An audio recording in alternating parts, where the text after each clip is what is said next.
अभिषेक सिंघवी जी और अधीर रंजन चौधरी जी देंगे। समय का प्रॉब्लम है।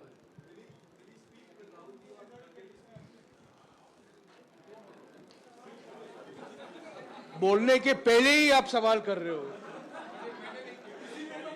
कमाल है यार। और ये जैनेंद्र नहीं बोल रहे हैं और एक ही सवाल, यूजुअली तो दो सवाल होते हैं। मैं पहले बता दूं आपको, कांग्रेस अध्यक्ष आपको संबोधित करेंगे, उसके बाद कांग्रेस अध्यक्ष राहुल जी और वेणुगोपाल जी तमिलनाडु के मीटिंग में वापस जाएंगे और प्रेस कॉन्फ्रेंस की शुरुआत अभिषेक सिंघवी जी करेंगे। उसके बाद अधीर रंजन जी बोलेंगे। उसके बाद आपके सारे सवालों का जवाब ये दो नेता देंगे। ये मिनट टू मिनट प्रोग्राम है।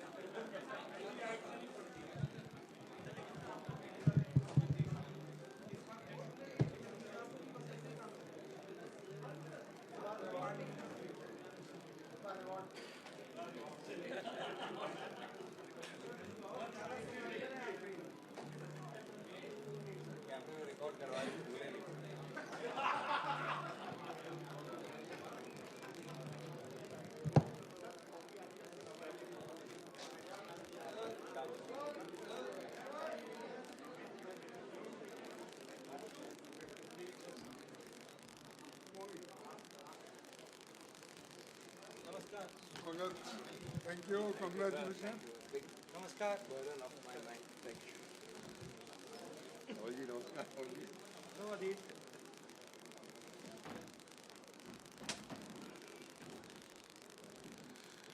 साथियों नमस्कार। कांग्रेस अध्यक्ष और पूर्व कांग्रेस अध्यक्ष का स्वागत है। जैसा कि मैंने आपको पहले ही बताया है, पहले कांग्रेस अध्यक्ष कुछ बातें कहेंगे, आपके समक्ष रखेंगे। उसके बाद कांग्रेस अध्यक्ष, पूर्व कांग्रेस अध्यक्ष और हमारे जनरल सेक्रेटरी संगठन के केसी वेणुगोपाल जी वापस तमिलनाडु की मीटिंग में जाएंगे और ये प्रेस कॉन्फ्रेंस अभिषेक सिंघवी जी और अधीर रंजन जी लेंगे। आपके सारे सवालों का जवाब सिंघवी साहब और अधीर रंजन जी देंगे। तो पहले मैं गुजारिश करूंगा कांग्रेस अध्यक्ष को कि आपको संबोधित करें। माननीय मल्लिकार्जुन खड़गे जी।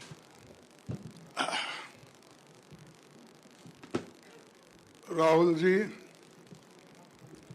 वेणुगोपाल जी, सिंघवी जी, जयराम रमेश जी, आदि रंजन चौधरी जी और सारे मीडिया के मेरे दोस्तों, आज बड़ा खुशी का दिन हमको लगा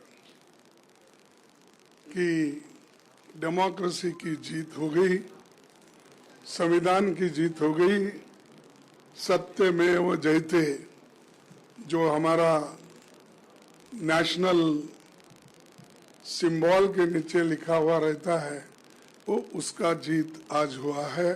इसलिए हम सारे लोग खुश हैं, शायद आप भी खुश होंगे, क्योंकि हमेशा ऐसा होता है कि हमारी बातें कभी नेगेटिव में ही जाते हैं, थोड़ा सा पॉजिटिव भी रहता है। तो सुप्रीम कोर्ट का फैसला, उसके तहत, और मैं तहे दिल से सुप्रीम कोर्ट का फैसले का स्वागत करता हूं। अभी संविधान जिंदा है, बाकी है और न्याय मिल सकता है, ये इसका एक बहुत बड़ा उदाहरण है। संविधान, लोकतंत्र और भारत के आम लोगों की ये जीत हो गई है। सिर्फ राहुल गांधी जी का जीत नहीं है, सारे भारत के जनता की जीत है और डेमोक्रेसी की जीत है और संविधान के उसूलों की जीत है। इसीलिए एक बहुत बड़ा फायदा देश के लोगों को हुआ है। जो एक व्यक्ति लड़ता है सच्चाई के लिए, देश के हित के लिए और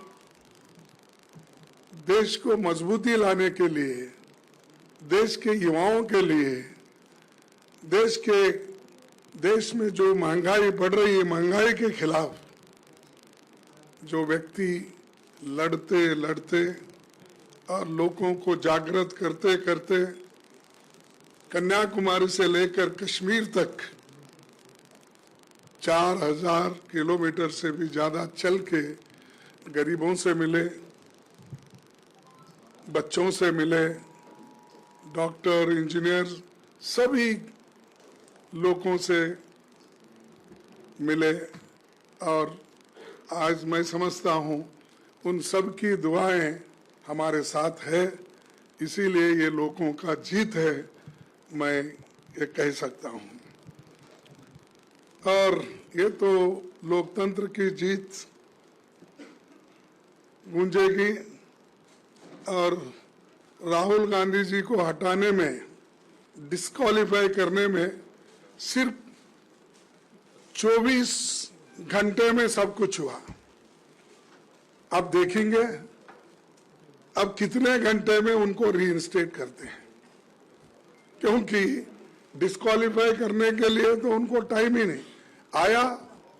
जजमेंट गुजरात, ये तो दिल्ली का जजमेंट है, बहुत आस्था नजदीक है बहुत ही। अब गुजरात से आया जो ये था, उसको उन्होंने 24 घंटे लगा के उसमें सब डिस्क्वालीफाई करे, बाकी सारी चीजें करे, बाहर निकाले, सब कुछ हुआ। लेकिन दिल्ली के सुप्रीम कोर्ट और हमारा जो पार्लियामेंट है, हार्डली ये सिर्फ किलोमीटरों पे है, तो वो तो 500 से 600 किलोमीटर था। तो इसलिए मैं चाहता हूं कि शायद रात में वो रीइंस्टेट करते हैं, क्या अभी करते हैं, कितना वक्त लेते हैं, हमको अब देखना चाहिए।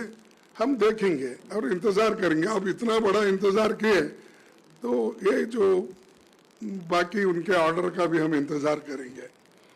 और मोदी सरकार को और बीजेपी लोगों को थोड़ा, अरे भाई हम क्या गलती किए, ये करना नहीं था, ऐसा तो थोड़ा लगा होगा।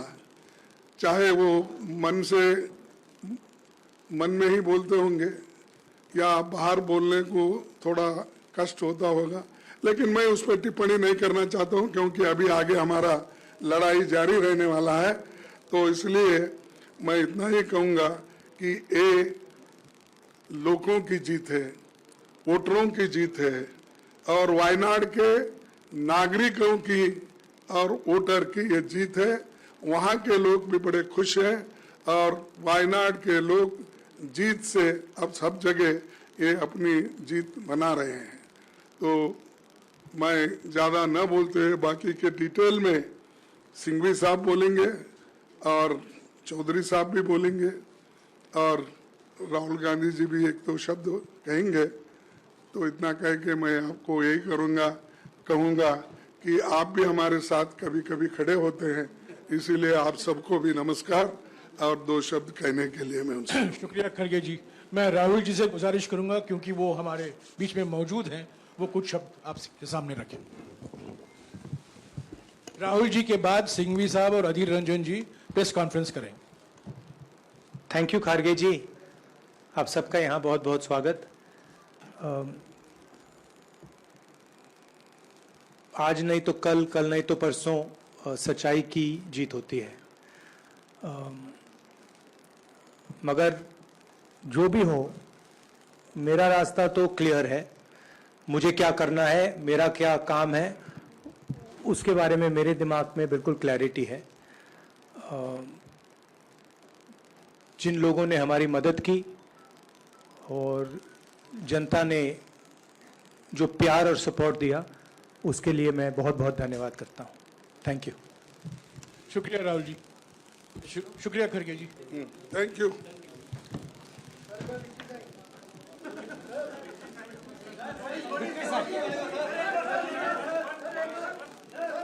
क्या विक्ट्री साइड अच्छा मैं करता हूँ तो अध्यक्ष।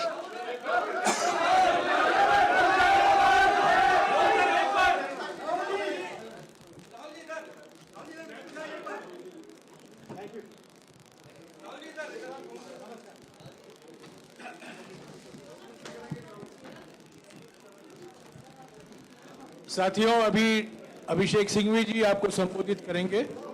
उसके बाद में कांग्रेस पार्टी के नेता लोकसभा में हमारे संसदीय दल के नेता अधीर रंजन चौधरी जी भी आपको संबोधित करेंगे। अभिषेक सिंघवी जी।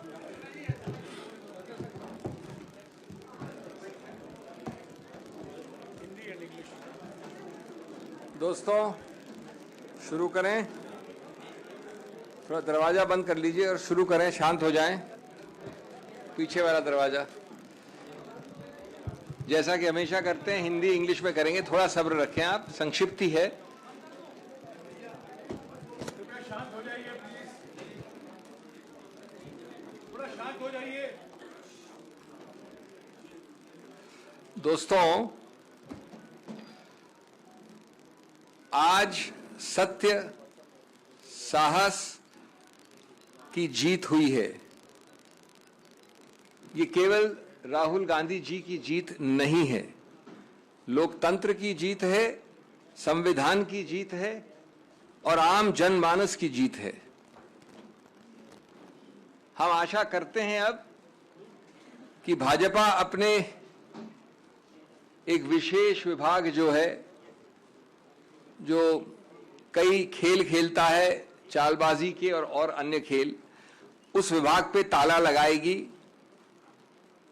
वो जो चीजें करते हैं जिससे विपक्ष के नेताओं को अनर्गल रूप से निशाना बनाया जाता है, उसको अब कुछ हद तक कम से कम थामेगी, अगर पूरी तरह से रोकती नहीं भी है तो। हम अब संसद में उत्सुकता से जनता से जुड़े मुद्दों पर श्री राहुल गांधी को और श्री राहुल गांधी की बुलंद आवाज सुनने के लिए तैयार हैं, उत्सुक हैं और मोदी सरकार को बुनियादी मुद्दों पे जवाबदेही बनाना, ये आप फिर से देखेंगे संसद के अंदर। संसद के बाहर तो ये प्रक्रिया चली रही थी। तो जैसा कि लोग कह रहे हैं, फिर से चलेगी सवालों की आंधी जब संसद में लौटेंगे Rahul Gandhi. Friends, I am going to use words of studied moderation when I come to the actual issues. And since I have argued this matter, I am going to really summarize the 6, 7, 8 major issues on the merits for you without really expressing any opinion. But before that, I have to say what I have said partly in Hindi, that this entire country has heard, seen Rahul Gandhi in action, in and outside of Parliament. His actions, his speech, his thought process, his initiatives, his abhiyans are all ultimately animated by his thinking, Daro Mat. Daro Mat. He has demonstrated time and again the courage of his convictions. He has equally reposed faith in the rule of law. It took some time. From 2019, the complainant himself delayed the matter and suddenly accelerated the proceedings to result in the conviction. And since then, Shri Rahul Gandhi has shown exemplary courage, restraint, and a great faith in the judicial process. He went through every forum with unwavering faith. He did not leapfrog from the trial court to the High Court. He did not leapfrog from the First Appellate Court to the Supreme Court. And I think his faith in the system, in the judicial process, is seen for you today. Our fight, Rahul Gandhi ji's fight, has also demonstrated the integrity and the importance of that integrity in our institutions. It is always the task for each of us, opposition and others, and in particular it's a task Rahul Gandhi has taken upon himself, to maintain, to the extent possible, the purity and integrity of these institutions, to be able to enforce law without fear or favor, to be able to work without political interference. This entire incident has demonstrated the vital importance of an opposition which will not be backing down. That has been Rahul Gandhi's calling card, don't back down. This has also demonstrated how the opposition, and principal voice amongst them in many ways has been Rahul Gandhi's, doesn't yield on vital issues like unemployment, economic stagnation, farmers' issues, etc. Now friends, चूंकि जैसा मैंने कहा, मैंने इसकी दलील की थी उच्च न्यायालय में और उच्चतम न्यायालय में, तो मैं कोई ज़्यादा वैल्यू जजमेंट बिना दिए आपको संक्षिप्त में बताना चाहता हूं कि कितना अजीबोगरीब ये संदर्भ था, जिसमें एक 100 वर्ष से ज़्यादा, 125 वर्ष से ज़्यादा पुरानी राजनीतिक पार्टी के पूर्व अध्यक्ष को दुनिया के सबसे बड़े गणतंत्र से एक प्रकार से इफेक्टिवली, जब तक कि वो कन्विक्शन एक्विटल न बने, निष्कासित कर दिया था राजनीतिक जीवन से, जहां तक संसद का राजनीतिक जीवन का सवाल है। और मैं उसी रूप में आपके सामने वो 6-7 मुद्दे संक्षिप्त में बिंदु के हिसाब से वर्णित करूंगा, जिसके आधार पर आज दलील हुई और जिसके आधार पर हम समझते हैं कि कानून में माकूल स्टे ऑफ कन्विक्शन मिला। नंबर 1, आज तक आप लोगों ने नहीं देखा होगा, लिखित है, जिन लोगों को इंटरेस्ट है वो पृष्ठ 326 में देख सकते हैं, कि लोग कहते हैं कि साहब ये समुदाय जिसका पूरे समुदाय का मानहानि अपमान हुआ है वो 13 करोड़ का समुदाय है, और उस 13 करोड़ में दूसरा वाक्य कहता है कि कम से कम 10 कास्ट और सब कास्ट हैं, उसकी सूची दे रखी है, और तीसरा वाक्य कहता है कि ये सब कास्ट और सब कास्ट समान नहीं है। लेकिन चौथे वाक्य में कहते हैं कि जब माननीय राहुल गांधी ने ये वाक्य बोला तो ये पूरा 13 करोड़ का समुदाय, उसका कोई भी व्यक्ति उठकर ऐसी याचिका डाल सकता है। ये पहला, और ये उस कानून, उस सिद्धांत के विरुद्ध है दोस्तों, जिसमें लिखा गया है बार बार, एक केस का नाम है सुब्रमण्यम स्वामी, दूसरे केस का नाम है नरसिम्हन, कि आप ऐसी मानहानि की याचिका सिर्फ एक identified, frozen, limited, circumscribed class, एक ऐसा वर्ग जिसको आप परिभाषित कर सकें, उसके विरुद्ध वही वर्ग उठ सकता है।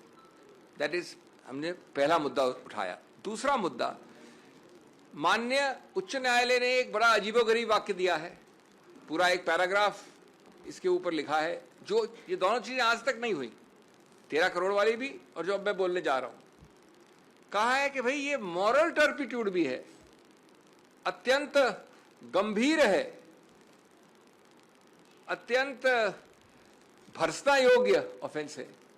तो मैंने विनम्रता से कहा उच्चतम न्यायालय को कि माननीय न्यायाधीश साहब, आज तक हमने ये नहीं सुना कि जिस ऑफेंस का सबसे ज्यादा मैक्सिमम